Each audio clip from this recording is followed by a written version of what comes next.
भैया वो बस वाली कह रहे हो? बस वाली? कौन बस वाली? अरे वो है जेकरा संगे बस में तू घूमत रहला है। हमरा लगे तो खुदे कार बा, हम काहे के बस में घूमी?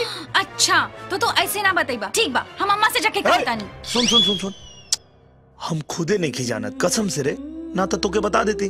अच्छा तो तू बिना जानले ओकरे संगे बस में घूमत रहला हा? का बताई, जब से देखले बानी खाली पीछे पीछे घूमत आनी।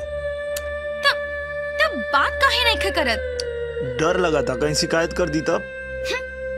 देखा भैया, अगर वो शिकायत नहीं की करत तब बुझला कि वो तोहसे तोहके ज्यादा प्यार करेली, और ये अगर वो शिकायत कर देलस तो तुहार तो भगवान है मालिक बाड़न।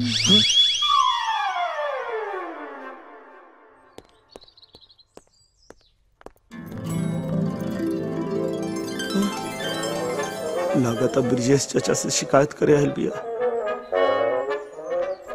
अरे सुनो सुनो सुनो, हम वैसा लड़का ना जैसे तू हमरे बारे में सोचे तारू। सुनो ना, देखा हम सही कहता नहीं। अब देखा ऐसा मत कर। सुना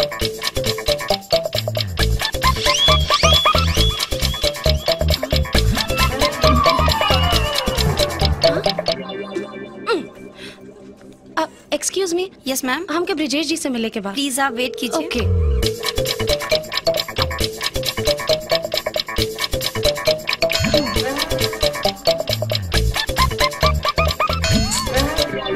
देखा तू जैसन सोचा तारू हम वैसन लेका ना है। मैडम सर आपको बुला रहे हैं। हाँ।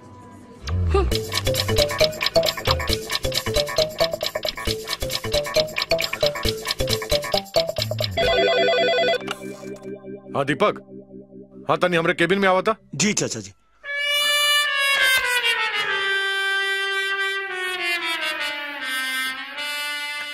बेटा दीपक, ये हम का सुना तानी? ये मैडम कहा तारी कि तू उनका पीछा करेला? जी चाचा जी ना ऐसा। इतना बड़ कंपनी के मालिक होके ये कुल काम करबा तो हमनी के कितना बेइज्जती हुई तो के मालूम बा? ये कुल सड़क छाप टपोरी लोग के काम। सर आपको ब्रिजेश सर बुला रहे।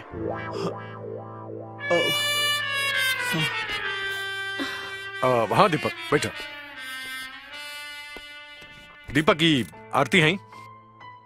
आरती जी, ये दीपक हैं इस कंपनी के मालिक।